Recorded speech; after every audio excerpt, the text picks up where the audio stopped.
আসসালামু আলাইকুম। আজকের ভিডিওতে আলোচনা করা হবে আল্লাহ তাআলা মানুষকে কেন বিভিন্ন দুঃখ কষ্টের মধ্যে ফেলেন। দৈনন্দিন জীবনে মাঝে মাঝে কষ্টে পড়তে হয়, এটা জীবনের স্বাভাবিক প্রক্রিয়া।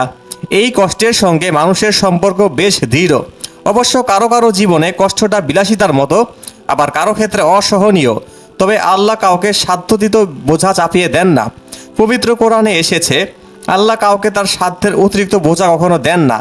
প্রত্যেকেই যা ভালো করেছে তার পুরস্কার পায়, যা খারাপ করেছে তার পরিণাম ভোগ করে। সূরা আল বাকারা আয়াত 286। মানুষের জীবনে কষ্ট নানান বেশে আসে। প্রতিটা কষ্টে মানুষ কিছু না কিছু হারায়। কেউ কেউ হয়তো ভাবেন, মহান স্রষ্টা আল্লাহ তাআলাকে এত মেনে চললাম, তাও কষ্ট দিলেন, চাকরিটা কেড়ে নিলেন, ফসল নষ্ট করে দিলেন, কিংবা প্রিয়জন কেড়ে নিলেন। স্রষ্টার প্রতি হয়তো বিশাল অভিমান, কি অপরাধে স্রষ্টা এত কষ্ট দিচ্ছেন। অথচ একবারের জন্য হলেও ভাবা উচিত, তিনিই সেই সত্তা যিনি মানুষকে হাসান এবং কাঁদান।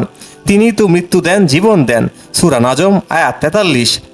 অন্য আয়াতে আল্লাহ তাআলা ইরশাদ করেন, আমি তোমাদেরকে ভয়, ক্ষুধা, সম্পত্তি, জীবন এবং ফসল হারানো দিয়ে পরীক্ষা করবই। জীবনে কোনো বিপদ আসলে যারা ধৈর্যের সাথে চেষ্টা করে এবং বিপদে পড়লে সঙ্গে সঙ্গে বলে, আমরা তো আল্লাহরই সম্পত্তি, আল্লাহর কাছে আমরা শেষ পর্যন্ত ফিরে যাব, তাদেরকে সুসংবাদ দাও। ওদের উপর তাদের প্রভুর কাছ থেকে আছে বিশেষ অনুগ্রহ এবং শান্তি। এই ধরনের মানুষরাই সঠিক পথে আছে।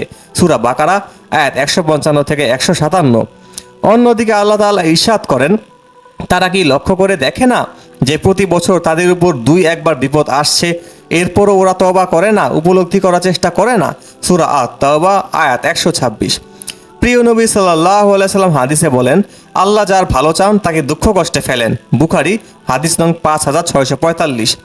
হাদিসে রাসূল সাল্লাল্লাহু আলাইহি ওয়াসাল্লাম আরও বলেন, যদি কারো উপর কোনো কষ্ট আসে, আল্লাহ তাআলা এর কারণে তার গুনাহসমূহ ঝরিয়ে দেন, যেমনভাবে গাছ থেকে পাতা ঝরে পড়ে। বুখারী হাদিস নং 5684। মানুষের প্রতিটা কষ্টের সঙ্গে সুখ মিশে আছে। ধৈর্যশীল মানুষ সেই সুখের অপেক্ষা করেন। তারা জানেন জীবনে যত ঘোর আসুক না কেন, একসময় তা কেটে যাবে। কষ্টের এই সময়গুলোতে ধৈর্যের সঙ্গে অবিচল থাকাই মুমিনের গুণ। আল্লাহ তাআলা পবিত্র কোরআনে ইরশাদ করেন, প্রতিটি কষ্টের সঙ্গে অবশ্যই কোনো না কোনো দিক থেকে স্বস্তি রয়েছে। কোনো সন্দেহ নেই, অবশ্যই প্রতিটা কষ্টের সঙ্গে অন্যদিকে স্বস্তি আছেই।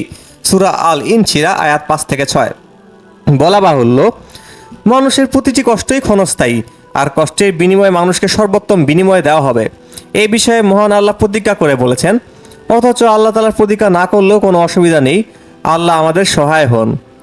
প্রিয় দর্শক, আমাদের পরবর্তী চ্যানেলের ভিডিওগুলো পেতে চ্যানেলটি অবশ্যই সাবস্ক্রাইব করে রাখবেন এবং বেল আইকনে ক্লিক করে রাখবেন। মহান আল্লাহ আমাদের সকলকে বিপদ আপদে দুঃখ কষ্টে ধৈর্য ধারণ করা তৌফিক দান করুক, আমিন।